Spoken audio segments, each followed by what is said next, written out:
छत्रपती संभाजीनगर येथे एक धक्कादायक घटना उघडकीस आली आहे। महिला कीर्तनकाराच्या डोक्यात दगड घालून तिची निर्घृणपणे हत्या करण्यात आल्याचा भयंकर प्रकार घडला आहे। सध्या महाराष्ट्रात आषाढी वारीचा उत्सव सुरू असताना महिला कीर्तनकाराचा खून करण्यात आल्याच्या प्रकारानं परिसरात एकच खळबळ उडाली आहे।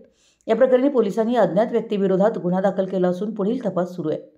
संभाजीनगरच्या वैजापूर गंगापूर रोड येथे असणाऱ्या मोहटादेवी आश्रमामध्ये राहणाऱ्या हरिभक्तपरायण संगीताताई महाराज यांची हत्या करण्यात आल्याची प्राथमिक माहिती समोर येते आहे।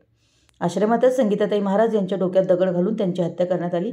या प्रकरणी आरोपी कोण व ही हत्या का करण्यात आली याची कोणतीही माहिती समोर आलेली नाही। पोलीस घटनास्थळी दाखल झाली असून पुढील तपास करण्यात येतोय।